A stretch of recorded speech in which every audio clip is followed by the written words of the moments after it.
चलो आज कुछ नया पढ़ते हैं। आज हम लोग पढ़ेंगे कुछ प्रॉब्लम्स हैं रेशियो के, थोड़े से इजी टू मॉडरेट लेवल के। तो वो हम लोग आज पहले कर लेते हैं, ठीक है, फॉर ए चेंज।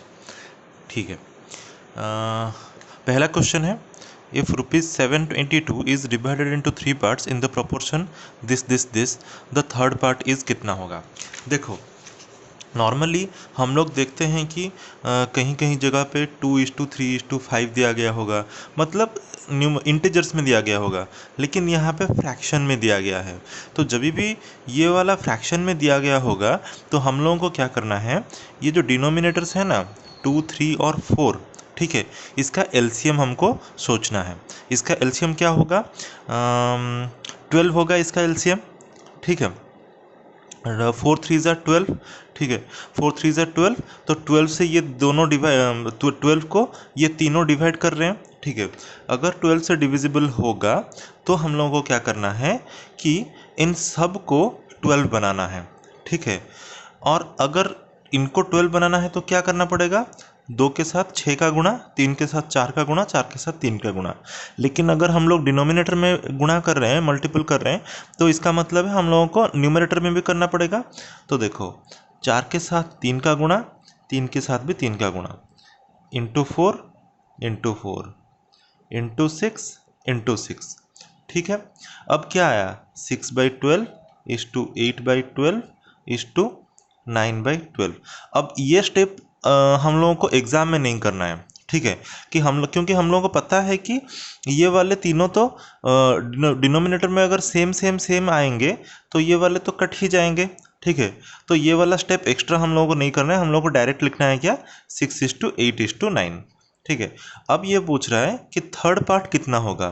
थर्ड का रेशियो क्या है, 9, टोटल क्या है, 6 + 8 14 + 9 23, ठीक है। तो 23 पार्ट टोटल, ये टोटल कितना हो रहा है 23, तो 23 पार्ट है 782। तो एक पार्ट कितना होगा, टेबल्स में देखेंगे तो 23 3 ज़ा 69, बचा 9 और 2 92, 23, सॉरी हाँ, सॉरी 23 3 ज़ा 69, ठीक है, बचा 9 और 2 92, मतलब 23 4 ज़ा, तो एक यूनिट का वैल्यू कितना आया है 34। तो हम लोगों को पूछा क्या गया है कि थर्ड पार्ट का कितना यूनिट्स है, 9 यूनिट्स, ठीक है। तो इंटू 9 यूनिट्स कितना होगा, 34 इंटू 9। तो इसका आंसर हम लोगों को निकाल देना है, बस खत्म। उसके बाद A sum of ₹312 was divided among 100 boys and girls such that each boy gets 3.6 rupees, each girl gets 2.4 rupees. The number of boys. ठीक है, इसको हम लोग इक्वेशन की मदद से भी कर सकते हैं कि सपोज बॉयज़ x थे, गर्ल्स y थी, तो ऐसे भी कर सकते हैं। एक बॉय को मिला 3.6 रुपीज़, तो एक्स बॉयज़ को कितना मिलेगा, 3.6 into x plus 2.4 into y, ये सब करके हम लोग कर सकते हैं। लेकिन उसमें किसी भी एग्ज़ाम में, ऑफलाइन या फिर ऑनलाइन किसी भी एग्ज़ाम में ये सब करने का टाइम नहीं होगा। तो इसलिए हम लोग क्या करते हैं, इसको एलिगेशन से हम लोग सॉल्व करते हैं। एलिगेशन से हम लोग कैसे सॉल्व करेंगे, देखो, एलिगेशन में हम लोग को 2 वैल्यू चाहिए और उनका मीन वैल्यू भी चाहिए, और ये दोनों जो भी क्वांटिटी होंगे, ये तीसरा भी उसी क्वांटिटी में होना चाहिए। जैसे कि यहाँ पे कैसे है, देखो 312 रुपये हैं, इसको हम लोग कितने जन में बांट रहे हैं, 100 जनों में, ठीक है।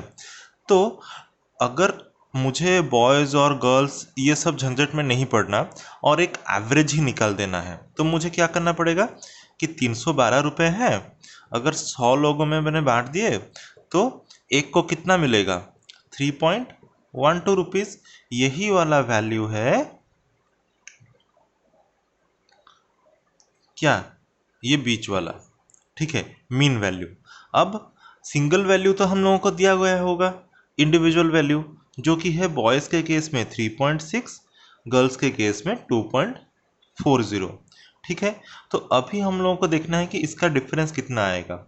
इसका डिफरेंस कितना आएगा, बोलो तो, 0.48, ठीक है, और इसका डिफरेंस कितना आएगा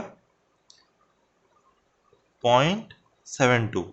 ये दोनों ही 24 से कट जाएंगे, 24 24 इंटू 2, 24 इंटू 3,